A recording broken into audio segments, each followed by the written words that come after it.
Greetings Ravens, FiOth here, and in this video I'm gonna show you how to utilize the destructive force of the double trouble twin chainsaws. Usage of this thing is quite intricate, that's why you see me showing you this peculiar tidbit of gameplay here, but it's all gonna become abundantly clear once we hit the training room.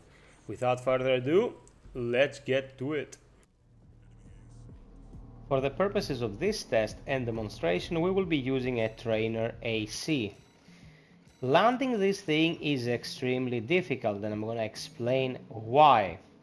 When we were doing our demonstration of the pile bunker, the idea was that you charge the lance, get them in a staggered state, and then use the momentum to switch to the pile bunker and impale them for extreme damage.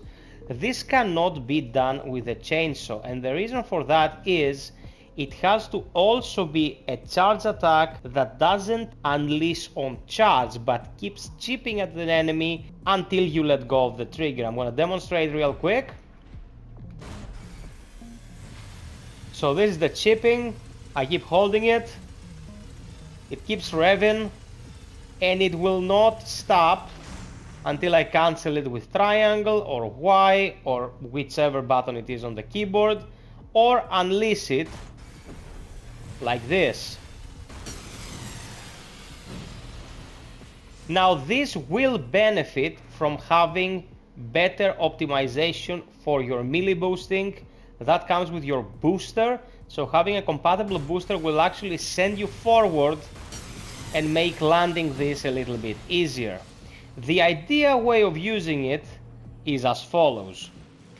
The initial rev up will build quick stagger just by connecting with the enemy. When you stagger them, you unleash the attack and you deal a shitload of damage that will probably destroy any AC in the game. I've seen vids of people destroying the first base of the very last boss of the game. I won't spoil anything, I'm talking NG++ here, just with one application of the chainsaw. I'm gonna demonstrate again. Rev up to build stagger, and when you have enough stagger, unleash this and the enemy will be destroyed instantly if it connects. Now you probably saw that I am gaining height as I am performing this attack. This has to do with the proximity to the enemy. It doesn't always happen. Now it happened and I also lost some hits and did not kill the enemy. I had to use my Zimmerman. It's not the most accurate weapon when it comes to usage. It's not RNG, don't get me wrong. But you will sometimes be optimally positioned to deal extreme and lethal damage. Like now, I didn't go upwards and every single hit, every single rotation stuck on the enemy and dealt a shitload of damage. And sometimes you go upwards, you miss hits and you don't deal the exact same damage. This is why I am adamant about the fact, you can see it again here, although this time I was quite fortunate with how many hits would hit. I'm quite adamant about the fact that this is 100% a chunky boy killer. You can apply this on Balteas, you can apply this on certain bosses, or you can exploit the AI to a certain extent, as you saw in the opening clip, to make the best of the situation. Sadly though, if the enemy is mobile to any extent, and the AC trainer pilot that you find in the first chapter of the game is not a prime example of that, landing this is gonna be a chore. If an enemy is very prone to being staggered in place, like against some of the bosses, this will land, and if it lands, they're in for a world of hurt. But it can be extremely infuriating to try and land this thing only for the enemy to avoid you last moment, or get just a few chipping hits in and then see them fly away. I don't know if you have noticed this as well. I've had discussions online about it and I seem not to be the only one.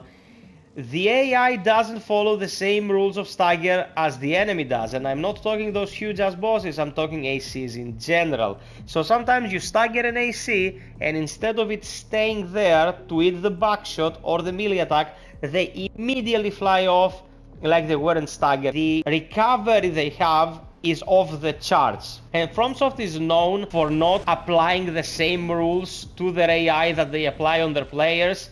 There are lots of examples in the Soul series where an enemy would get hit by something whilst using a weapon that does not provide hyper armor, and they would just shrug off the attack like they had hyper armor. But in Armored Core, seeing this happen like a normal AC ignore stagger is very infuriating, and when you're trying to use a weapon like this, it can be even more so. So what can we take off of this demonstration? First, going in with a stagger from whatever and then following up with a chainsaw is not as easy as with the pile bunker, and that is because the pile bunker will deal instant damage after half a second of delayed charge. This thing needs to start revving up before it can do most of its damage. The ideal way to build up the opportunity for this damage is with Double Trouble itself. Build it up like this, and then you unleash it like this, and if you don't fly up in the stratosphere because whatever, you will deal optimal damage and decimate the enemy. If the enemy is a huge ass enemy like Balteas, for example, they will pretty much always eat all that damage up, and it's a beautiful thing to behold. I just didn't have appropriate footage to showcase right now, and I'm a bit pressed for time. But you can try it for yourself and see the wondrous results. Too bad you don't get this before the initial fight with that boss, because I know many people have been struggling. Do not try to build stagger by other means. The best possible way to do this is to be ready to unleash the attack when the enemy has a lot of stagger in them. So let's say you prep it, stagger them, and then go in for the finishing attack. That attack is pretty much guaranteed to connect and wreck their asses. I hope this was useful and informative, guys. There are only so many ways I can demonstrate this, and I don't want to waste any of your time. If you have any questions, leave them in the comment section below. Some of these melee weapons in Armored Core 6 are very nuanced. They require very specific applications to be effective. So if at first something seemed useless to you, be sure to get some info on it, brainstorm with a few people, and maybe you will discover something that you didn't know prior to the conversation. Sub, like, and hit the bell. Support the channel or Patreon, buy me a coffee, or get a membership here if you deem my work worthy of your financial support. And until next time, be well, stay frosty, and always strive for perfection. Cheers!